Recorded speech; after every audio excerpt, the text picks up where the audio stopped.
I was having y'all show about Rico from RicoScores, and I have some Washington draft reports and updates. Also, a couple of rumors in there as well, but we're more so focused on the things outside of the rumors. But the Washington Commanders are officially, like pure fact, meeting with a top draft tight end and 2 top draft tackles. So make sure you stay tuned for that. We're going to do a dive into who they are, what their pros and cons are. Are they likely to be available when we may be projected to draft them? All of that type of stuff. What round are they projected to go in? All of that. Also, there's a rumor going around that at this point I wouldn't even define it as a rumor, but it's been confirmation that the Washington Commanders do not plan on trading back from 2nd overall. We're going to dive into that. We're going to dive into Caleb Williams' pro day just for a tiny bit, like one really tiny note on it. But we're more so going to focus on the draft tight end and offensive tackles, and we're going to break down who they are. We're bringing them in for top 30 visits. That's not something light. You only have 30 visits out of all of these draftable players that you can bring to Ashburn to work out in front of your coaches, to have a longer meeting, because the one that we do at like the combine, the formal meetings there are like 20 minutes max or something like that. But here you can bring them to your facilities. You can spend the whole day with them if you want to. And so you're only limited to 30 of those. And we already have 3 confirmed ones. And if you have those, you know that there's strong interest in those guys, because now they can only do it 27 more times, again, out of everybody available in this draft. So we're going to dive into all of that and more. But before we do, make sure you stiff arm that like button, stiff arm the subscription button, and stiff arm the bell next to that subscription button so you get notification each and every time I release an informative, opinionated video just like this one. Make sure you stay tuned. I'm coming to y'all with so much content, man. Just stay tuned. I'm getting back. Hopefully I'll be a little less busy over these next couple of days so I can get back to doing like 2-3 videos a day. I've just been super busy these past few days, but I'm never missing a day. Y'all are at the very least getting 1 video and maybe like a super late night upload at the very least. So stay tuned. Let's go ahead and dive into this video, man. Let's get it. Adam.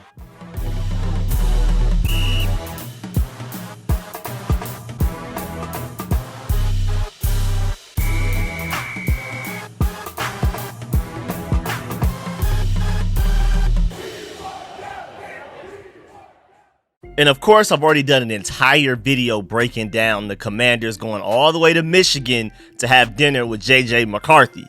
And hopefully they don't get treated like the last time they did when they were on the way to Michigan by plane, and then mid-flight, the guy that they were going there to get and talk to ended up saying he didn't want to do it anymore. Now, hopefully JJ McCarthy does not do that to him. But then again, as much as I want Jayden Daniels and Drake Maye, I actually kind of hope he does. But I know they hope he doesn't. But moving on.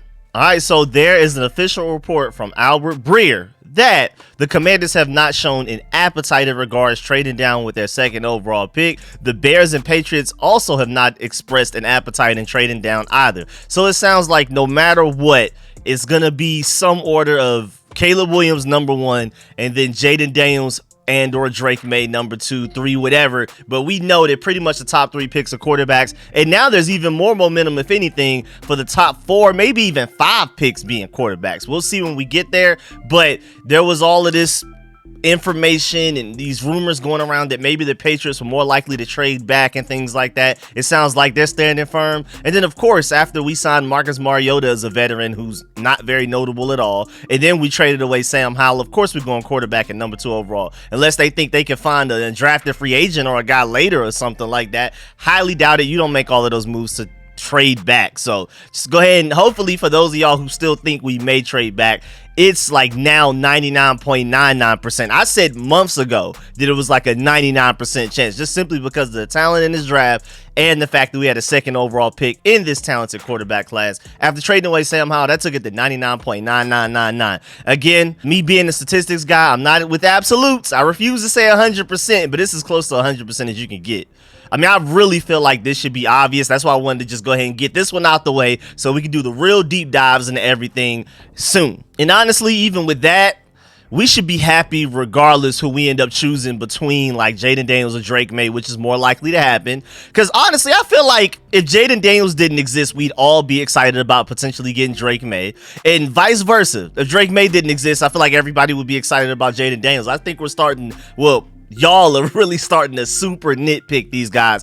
I'm the type of person that feels like both of these guys can be great. I think Jayden Daniels can be greater sooner, and I think with his legs, he also has the higher ceiling. So I do prefer Jayden Daniels over Drake Maye. But I think if Jayden Daniels never existed, we would be so excited about Drake Maye. The whole fan base would probably be behind him. I don't think people would be saying necessarily to go trade back or anything like that. I think once you are attached to Jayden Daniels or Drake Maye, it's hard for you to see the other side because their strengths and weaknesses are so different. It's more so like a preference. What do you prefer? But I think at the end of the day, both of these guys are going to ball out. I wouldn't be surprised that even though it rarely happens, all first three quarterbacks taken, especially top three quarterbacks taken in the draft, back to back to back, actually end up being really good. I really do, to be completely honest. And at the end of the day, man, what's the point of getting this elite development coaching staff and they can't develop either of those elite traits?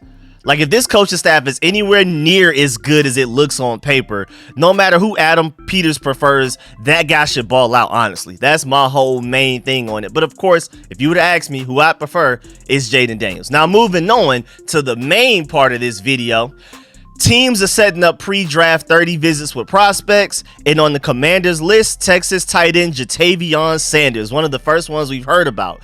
Through DP Brugler, he said that he's typically ranked as tight end 2 behind Brock Bowers with a big gap. Let's emphasize that. And he's the number 50 overall prospect pre-combine according to him. He had 12 catches of 20 plus yards in 2023. So he's a big deep threat. He's a big playmaker at the tight end position that can also give you a little bit of blocking. We're going to talk about that soon. Yeah, he definitely needs to work on that, but there's definitely some dual threat potential here. But like I've talked about in previous videos, mock drafts and all of that type of stuff, there's no bigger gap from the first guy to the second guy than tight end, man. It's not like that with running back. It's not that like that with wide receiver. You have a lot of people out here thinking that not only is Malik Neighbors right there with Marvin Harrison Jr., some people feel like he's better. You saw Chris Sims come out and say Marvin Harrison Jr. is his third wide receiver with Brian Thomas and Malik Neighbors over him. And then as far as any other position group you talk about, tackle, there's a big debate between Joe Aldo, Olu-Fashanu, at least during the season. Now it seems like you have a couple of guys up there that some people feel like will be better than Olu-Fashanu around this time. It's crazy. Like, the debates are kind of all over the place everywhere else, but like it's obvious who the number one tight end is, and then it's a big gap, and then it's the next guy. That's the only position group really like that out of this entire draft, and it sucks because I think Ja'Tavion Sanders is a great player. He just happens to be coming out with what I would argue a generational guy in Brock Bowers. He's best college tight end of all time. Come on, man. And so we do still need tight end, in my opinion. Let's go ahead and get that out the way. Before we even dive into Ja'Tavion Sanders, his weaknesses and strengths, and how well I project him to be, I'm also doing comps for all of these players as well. I should have mentioned that in the intro. But, yeah, we need tight end. Big time. I think, in my opinion, Zach Ertz is going to be open and like a dependable safety blanket for like a rookie quarterback. Whenever you need like a first down on third down, he'll get you that. But he doesn't give you anything after the catch. And he's had recent injuries and missed a lot of games. I also love Armani Rogers' potential as a prime Darren Waller type level guy. But he's still raw and is also coming back from a severe leg injury. And then I also like Cole Turner. But where we stand today, with John Bates being our only tight end that you can expect to stay healthy and block at the same time, we definitely still need another tight end. And again, nobody's even really close to Brock Bowers in this tight end class. But if Brock Bowers didn't exist, honestly, Ja'Tavion would probably receive more first round hype. He's a really good tight end prospect, and I feel like people are doing him a little bit dirty comparing him to Brock Bowers all the time. Like, if you go from watching Brock Bowers to watching Ja'Tavion Sanders immediately afterwards, you're really doing Ja'Tavion Sanders dirty. Just watch Ja'Tavion Sanders by himself. I feel like at worst case scenario, he will be the guy that we've been looking for to be a scary and consistent red zone threat at worst case scenario. Like, when we wanted a big receiver, I feel like technically, like, at worst case scenario, Ja'Tavion can be that. Remember how excited we were about Logan Thomas being that guy at times? Multiply that. In my opinion, like, take 2020 Logan Thomas and then think about how Ja'Tavion could potentially be better in almost every way possible. I think he has the potential to be that good. I think he has top 12 at least top 15 tight end in the NFL potential for sure. And then add to the fact that he's also very durable. That's one way that he's already better than Logan Thomas. And I mean, you could argue that was Logan Thomas's biggest weakness. And speaking of biggest weakness, Jatavion has to become a better blocker to stay on the field more. Like, it's weird because he can drop edge rushers off the line when his technique is sound. Like, the strength is obviously there, but his anchor is just not there yet. And it's probably more of a technique issue than anything else because he shows strength. He shows power. He doesn't really lack that. Like, if he fires off and engages correctly, he usually wins with an edge rusher. We're not even talking about like a linebacker or a DB. We're talking about pure defensive end type of guys. Like, if you were to only look at a compilation of his good blocks only, you would think that he was an elite dual threat tight end, but if you actually go look at the tape, there are a lot of times where he loses. And again, I think it's more so like a technique problem and an anchor problem more than anything else. And my thing always is, when looking at draft prospects, I prefer to see that you can do it and have done it and then coach you up to do it more consistently than to try and get somebody that has never done that thing. And yeah, we got to get the blocking together for sure, but at least I've seen flashes of it. I prefer to take the flashes and turn those flashes into consistency than to try to make flashes out of nothing. Me personally, when I'm evaluating draft prospects, that's why I'll take ceiling, I'll take traits, because I trust them. What's the point of paying this coaching staff millions of dollars if they can't develop those traits and those elite talents, whatever they're particularly really good at naturally just from being born and things like that. But he's, at the very least, we got to worry about the blocking, but at the very least, he's a day one mismatch in the passing game. Like, literally, week one of the 2024 regular season, I can see him going for 5 catches, 70 yards, and a touchdown type of threat. I can see that, like, immediately. That's his floor. I'm disappointed in how he tested at the combine, even though his 10-yard was great, which shows the quickness and acceleration and the ability to potentially get open on his own in the passing game and things like that. But on tape, he looks faster than the 4.69 40 time that he ran at that combine to me. I was very disappointed in his test results. I think he can make plays at every level, and he also has some yak to him. And now let's talk about where he'll probably be available in the draft. So it looks like NFL.com has him ranked as the 32nd ranked prospect. Draft Buzz has him ranked 35th. Draft Tech 46th. Fox 49th. Pro Football Focus 51st. DraftNet 53rd. MidDB 55th. PFN 56th, Walter Football 61st, and then ESPN 100th. So it sounds like, other than 2 people's mocks and big boards, the other like 7 feel like he should not only be there with our 2nd round pick, but probably even with our second round pick and even maybe our first 3rd round pick. So that's really interesting. Maybe we will be able to snag this guy again after testing poorly at the combine. That didn't help his case. So this is at the very least a guy that we know we don't have to trade up for, which does make me happy. I'm not gonna lie. And then shouts out to Resh Manuel, because you know he's always coming with the connections, the random did you know facts. Shouts out to him. If you're not following him, you're tripping. He tweeted out strong ties between the Commanders head coach Dan Quinn and Texans head coach Steve Sarkisian, both together in Atlanta, and offensive coordinator Kyle Flood together in Atlanta and Hofstra. So Dan Quinn has a lot of connections to Jatavion Sanders' former coaches at Texas in the college level. So, hey, that's really interesting. Shouts out to Resh Manuel for that. But then on top of Jatavion Sanders, like I mentioned, we have a couple of tackles. We're bringing in 2 offensive tackles to meet and work out for the Commanders. And both of these guys are predicted to potentially be available in the 2nd round for us. Starting with the one that's more likely to go higher in the draft, because again, if we want one of the top tackles, you're going to have to trade back up into the 1st round. You're probably going to have to package like a 2nd and a 4th to trade up to one of like the high 20s, maybe a 2nd and a 3rd to trade up to like the low 20s. And if you really want one of the top tackles, you may be able to put together those 2 seconds and trade up to like the mid, somewhere in the teens of the 1st round. It's possible. There's proof that it's been done in previous drafts and like in real life, not like a mock draft trade value chart table type of thing, like a statistic thing. We've seen examples of people trading back up into the 1st. It doesn't take as much as people believe. But if you're not going to go that route, if you're willing to just wait until our pick at 36th overall, the 1st pick that we have in the 2nd round, then you potentially have a guy like an Arizona offensive tackle, Jordan Morgan, who's scheduled to visit the Commanders before the NFL draft per Ryan Fowler. Also, according to Tony Pauline, Morgan is strongly considered to not make it past the Commanders with the 36th overall pick. So people already know that not only are we interested, not only are we bringing him in for a visit, but his floor, the furthest he'll fall in the draft, is our 36th pick. If he's there, then just basically don't expect anybody else to have a chance to get him. He's there at 36th, he's gone. That's the furthest he'll fall in the draft, according to Tony Pauline and a lot of NFL sources going around. He's not the only person I see say that. And even though he reportedly won't make it past our 36th pick, do we honestly think that he can make it to our pick?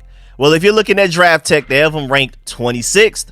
And then from there on, everybody has them making it to our 36th pick potentially. You have Draft Buzz 37th, MDDB 37th, ESPN 38th, NFL.com 38th, and Pro Football Focus 41st. That's all like the general range. Then you have DraftNet with like 45th, PFN 48th, CBS 51st, and then Fox 69th. So it's looking like his overall average rank according to all of those is like 40th. So it sounds like he should. It's quite likely that he is there 36th, but I'm not even necessarily sure about that. Again, once we dive into his weaknesses and strengths like we did with Jatavion Sanders, I'm telling you, there's reports that the Jets are apparently very interested in Jordan Morgan. So you got to worry about them.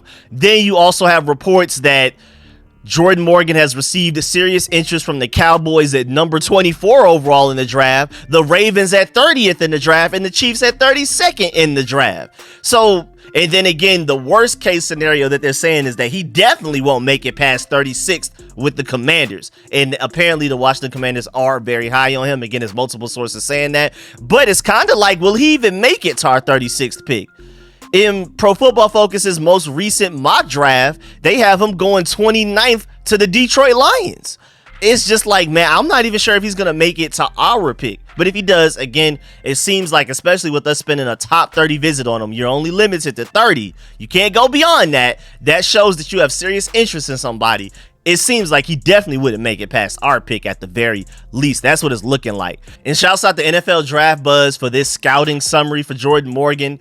I do agree. They say Jordan Morgan with a solid projection as a top 50 pick is a standout in the 2024 offensive tackle class, viable for late round 1 or day 2 at 6'5", 325 pounds. His blend of size, athleticism, and skill, especially after bouncing back from an ACL injury, positions him well for the pro game. Morgan's potential as an outstanding pass protector is evident, showcasing balance, strength, and superior leveraging abilities. However, his run blocking skills, while decent, need refinement and expansion beyond just basic zone concepts.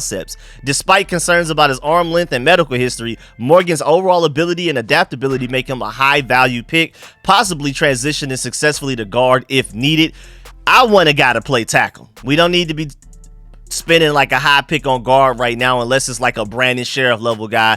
I like Jordan Morgan at tackle, me personally. So let me just go ahead and get this out the way. I haven't watched a lot of tape on this guy yet, but so far from what I have seen in like a couple of games, I generally agree with that prospect breakdown. Great pass protector, but maybe needs a little work in run protecting. And plain and simple, if you want an example of how he could be like a great tackle at the NFL level, just watch his game against Laiatu Latu at UCLA, that game. Like, considered to be one of the best edge rushers, if not the best edge rusher, at the very least, best pass rusher in the draft. And that boy Jordan Morgan shut him down, had him on the ground at times and things like that. So when we're talking about pass protection, we're talking about elite potential there. The run game is the only concern as far as he goes right now. That kind of sounds like David Bakhtiari if he can actually end up being like an all-pro level pass protector. Literally sounds like David Bakhtiari, but we're going to get to his comp soon that I actually have for him. But I think he comes in most importantly with a really nice floor in pass protection to where he can start day one pass protection wise. And then with his athleticism and measurables and things like that, I believe he could also come in with a really good ceiling to vastly improve in the run game over time. He had a 9.1 raw athletic score, RAS, out of 10. That's elite, man. Like, this guy has a very high ceiling. There have only been 6 offensive linemen at the NFL Combine since 1999 to run a sub 1.7 10-yard split at 310 plus pounds, and that list includes Jordan Morgan. So we're talking about like elite traits right here, a ball of clay that if you develop the right way can really turn into something special. And when you're looking at, let's say, his 6'5", 311 pounds, arm length 32 7/8, not great, but straight, and then hand size 10 7/8 inch. Draft Network has his strengths as well experienced, more than 2,400 snaps in college, combination of power and athleticism, light and nimble footed, and lateral agility and quickness. But concerns: low and wide hand carriage, inconsistent waist bending, and inconsistent leveraging. All of that literally sounds fixable. It sounds like he's great at the things that's hard to teach and not so good at the things that are probably easier to project that a coach can fix and erase away. And then their overall like summary of Jordan Morgan, they said they project him to be a high-end starting left tackle. He is run scheme versatile with his experience, but is ideally a zone scheme fit. He brings the power, arm length, and athleticism to become a long-term starter in the NFL, and they see him as a day one projection and a Pro Bowl caliber left tackle at some point. And I think for me, really like watching him and then diving into what everybody's saying about him, and then based on my own opinions of him and then looking around the NFL level, I feel like his closest comp is probably Colts tackle Bernhard Raimann. Like the measurables are so close, y'all. Like Jordan is just 1 inch shorter, just 8 pounds heavier, and they have the same exact arm length down to the semi-inch, like literally the 7/8 and everything, which are pretty short again at 32 7/8. That's pretty short, but my point is, the reason I like comping him to Bernhard is that Bernhard is making it work at the NFL level. Yeah, his arms are short as well, and he's easily a top 12 tackle in the NFL with almost the exact same physical profile as well. So hey man, if Jordan Morgan, we end up getting him and he turns into Bernhard Raimann, that could end up being a huge steal in the draft. Then next up, that's not the only tackle that the Commanders are apparently interested in and bringing in for a top 30 visit. You have Yale offensive tackle Karan Amigaji. I believe that's how you pronounce it. We're just going to call him Karan for the rest of this video. The tweet says, Karan is the most fascinating offensive lineman in the draft. 6'5",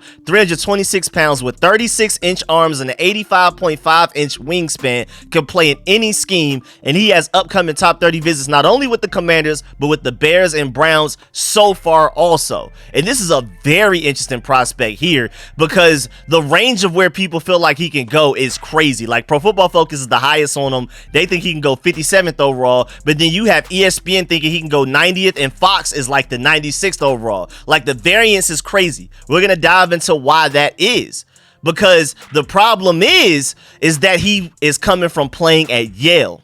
That's arguably literally his biggest question mark or red flag entering the NFL is literally his level of competition. Like, look at his schedule, dog, from last year. Like, let's just really dive into this schedule. He played Holy Cross, Cornell, Morgan State, Dartmouth, Sacred Heart, I don't even know what that is, Penn, I don't know what that is, Columbia, Brown, I don't know what that is, Princeton, and Harvard. That is his schedule from last year, bro. Like, going from that schedule to the NFL schedule is a huge jump. Like, just think about it from the NFC East alone, and with the additions that our NFC East enemies have made and guys that they've already have, where he's now gonna have to go from blocking people in Ivy League schools to having to go against Micah Parsons, Brian Burns, Kayvon Thibodeau, Azeez Ojulari, Hassan Reddick, and DeMarcus Lawrence twice a year for all of those guys. That is a scary jump, man. That frightens me as far as his week one projection. Now, I feel like he does have the potential, the ceiling, and the traits to eventually end up being a great tackle, but week one wise, I'm concerned. So maybe because we re-signed Cornelius Lucas, you're okay with taking a guy like that. I wouldn't be surprised if we took Jordan Morgan and Kieran. You have Jordan Morgan that can start at left tackle for you immediately, even though he may struggle in the run game a little bit, but he comes in with an immediate floor as a great pass protector at the NFL level. I see Pro Football Focus falling in love with him once he hits the NFL level. So that's your left tackle. And then Kieran, until he's ready, can learn behind like an Andrew Wiley. And now we have our replacement for Andrew Wiley. I'm not going to lie. You take quarterback second overall, which we're more than likely going to do, and we somehow come away with both of these tackles, I'm ecstatic. I feel like we killed the draft. I really do, honestly. But again, that's easily my biggest concern with him, like by far. Like, it would have been nice if he could have just gone to the Senior Bowl and finally play against high level of competition to really see if his domination was mostly due to lack of opponent talent or actually because he's just that fine. He's actually that dominant. The Senior Bowl could have risen his stock drastically. Like, if he would have went to the Senior Bowl with the traits that he has, with the ceiling that he's projected to have, and killed it, he probably would have been a first round prospect. So maybe it's a good thing for us that he didn't go to the Senior Bowl, because now we could potentially get him later in the draft. And if we get both of these guys, it's going to be scary. Because trait wise, again, Karan, hey man, do not play about him, man. When we're talking about just pure ceiling, he has elite potential, man. But will the NFL be too much of a shock for him making that big of a leap to the NFL level? But if we're just talking pure natural born talent, he's got almost everything you want in an elite ceiling from what I've seen so far and from how he moves. I haven't watched a lot of tape on him. As far as like comparing him to Jordan Morgan, I've watched more Jordan Morgan tape than I've watched him so far. I've watched a little bit, but I don't feel like I've watched enough to develop a full opinion. And I generally agree with this upcoming breakdown from Draft Network as well.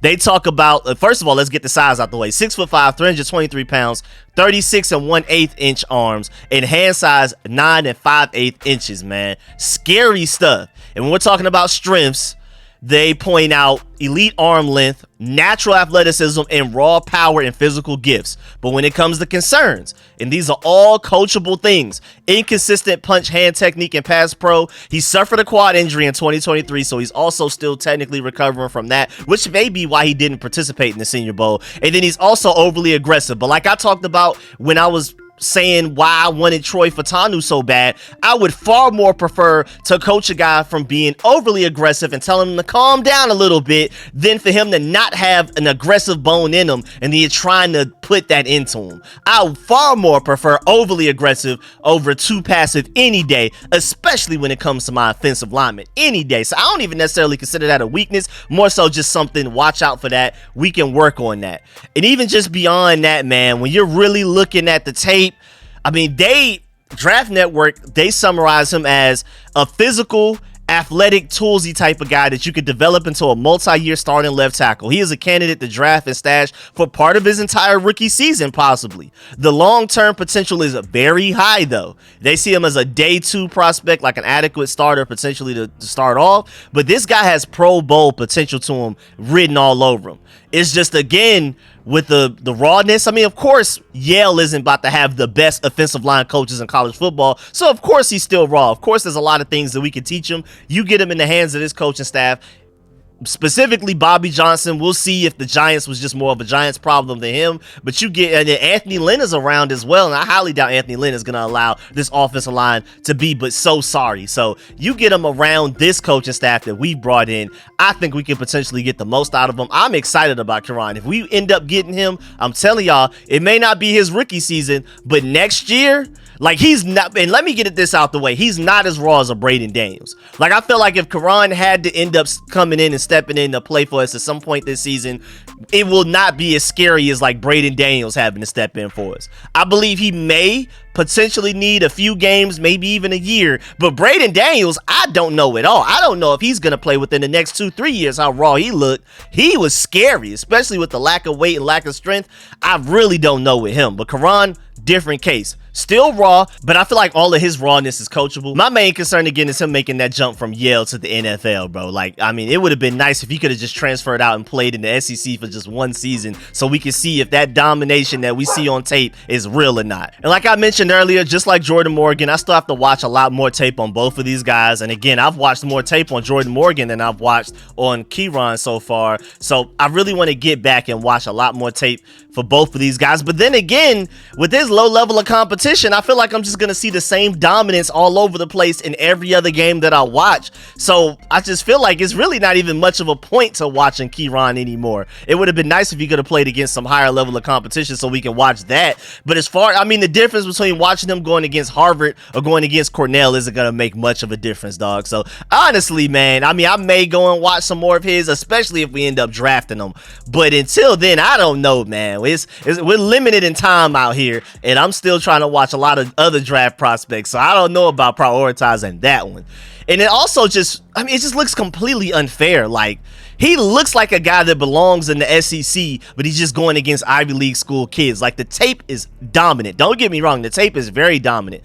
I'm just going to assume, again, that all of his games look like that. And I don't see anybody in this 2023 schedule posing any threat at all. So, again, there's really no point of really watching any of it. And then before we get up out of here, I have two more quick points that I want to bring up. First of all, I know y'all saw that USC Pro Day with Caleb Williams. The way he hugged Adam Peters, it kind of looked like he was saying, save me a little bit. You know what I'm saying? May have to figure something out. And I'm hearing something about the Bears requiring like a psychological test from him, and like maybe he's offended by that. Who knows? I'm just throwing the information out there. And then also in very random but still very interesting non-Commanders news, speaking of Adam Peters, his former team got a lot going on right now. So apparently a couple of days ago, the NFL announced that the 49ers will have to forfeit their original 5th round selection in the 2025 NFL draft and will have their 2024 4th round selection, 131st overall, moved to the end of the 1st round behind the compensatory picks, which lands it from 131st to 135.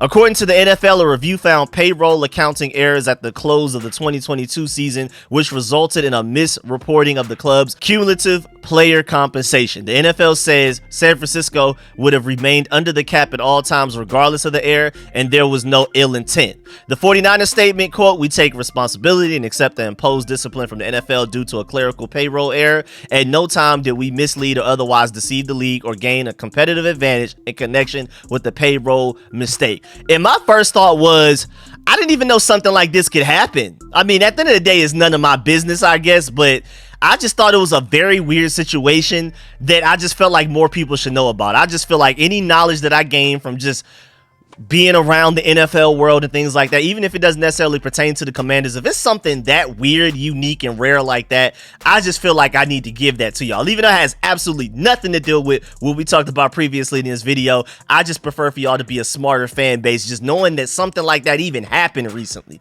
So if you're wondering why the 49ers lost their 5th round pick next year and their 4th round pick this upcoming draft has moved back a couple of picks, that's why. Hey man, shouts out to Adam Peters. That boy abandoned ship at the right time. But yeah, man, that's the end of this video. Please get in the comment section. Let me know how you feel about everything discussed in this video. Please stiff arm that like button, stiff arm the subscription button, and stiff arm the bell next to that subscription button so you get notification each and every time I release an informative and opinionated video just like this one. And I really appreciate y'all. Again, stay tuned because I have so much content that I'm working on. And of course, let me know in the comment section how you feel about everybody we talked about in this video. How do you feel about Ja'Tavion Sanders potentially? Where do you think we can end up getting him at the latest in the draft? Do you feel like we need to even potentially trade up to get him in the late first? How do you feel about Jordan Morgan? Where do you feel like we need to take him? How do you feel about Kieran as well? Let me know how you feel about all of these prospects, their weaknesses and strengths, which guy you prefer. If there's any tackles out there that you would prefer somewhere in the same range as these guys are projected to go, like Jordan Morgan and Kieran are both potentially like early second, Kieran's case maybe like early third, late second projected players. So if you prefer another guy in that range, we're not just talking about Joe Alder, Olaf Fashanu, or Marius Mims, or Troy Fatanu, because obviously, of course, those guys. But if you prefer another guy in the range that we could potentially get these same guys, let me know that as well. And I really appreciate y'all coming to y'all with more content. Sorry, I was just really busy today. That's why this video is coming out so late. My first video is coming out at basically it's 7 p.m. right now. It's probably going to be out by 8 p.m. That's crazy. I haven't done that in a while. So make sure you stay tuned. Tomorrow, hopefully, I'm a little less busy so I can get more videos out to y'all. And I'll probably do another video late tonight. So it'll probably be out early morning. So stay tuned. I'm going to catch y'all later. Appreciate y'all, man. I'm out.